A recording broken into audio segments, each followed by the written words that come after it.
Dalam rangka menjaga transparansi pelaksanaan seleksi penerimaan murid baru, Ombudsman Republik Indonesia Perwakilan Jawa Barat menyatakan komitmennya untuk turut mengawal jalannya proses tersebut.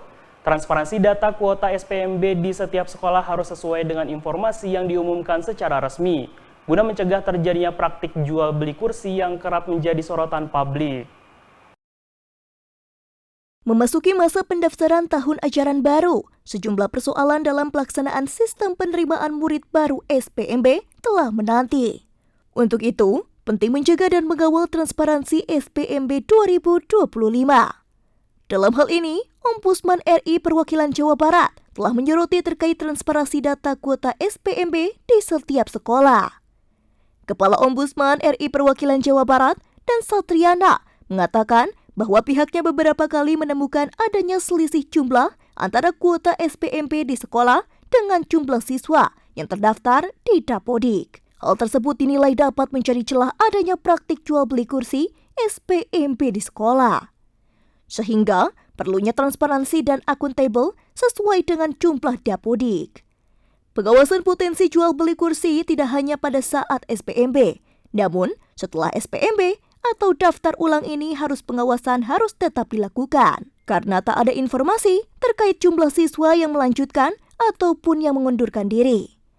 Pihaknya meminta kepada Wali Kota Bandung agar melakukan transparansi pada saat pengumuman dengan kesesuaian data Dapodik. Pihaknya menyoroti kasus adanya jual beli kursi ini selalu terjadi setiap tahunnya.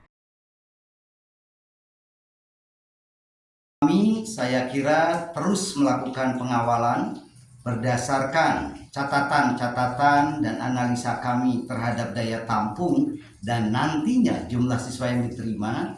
Kami memang menemukan beberapa selisih hampir cukup signifikan yang kami duga sisa bangku tersebut selisih antara daya tampung yang diumumkan dengan siswa yang diterima itu berpotensi untuk dimanfaatkan memasukkan siswa yang tidak melalui jalur SPMB secara daring. Saya kira pernyataan Pak Wali Kota kita, Pak Farhan, memang harus diperhatikan karena indikasi tersebut sebenarnya bukan hal yang baru.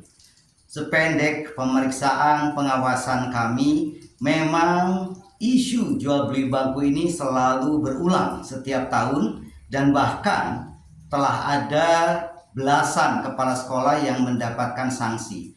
Kuncinya adalah untuk Kota Bandung adalah jumlah daya tampung yang diumumkan dalam PPDB yang sekarang disebut SPMB itu tidak sama dengan jumlah siswa yang diterima yang tercatat di dalam Dapodik. Selisihnya cukup signifikan, dari puluhan sampai ratusan bangku.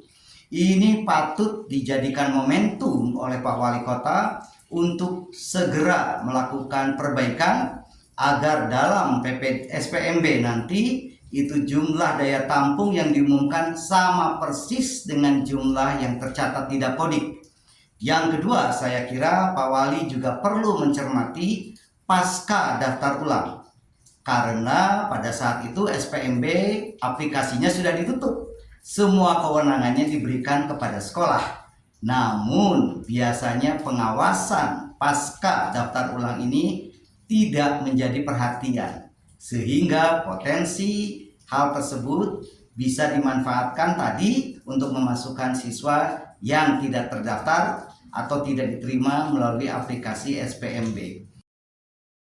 Masyarakat berharap pemerintah dapat melakukan pemberdayaan daya tampung sekolah negeri, mengingat jumlah sekolah negeri saat ini dinilai belum mampu menjangkau seluruh calon peserta didik. Kondisi tersebut mendorong banyak orang tua untuk berlomba-lomba memasukkan anaknya ke sekolah negeri guna menghindari tingginya biaya pendidikan di sekolah swasta.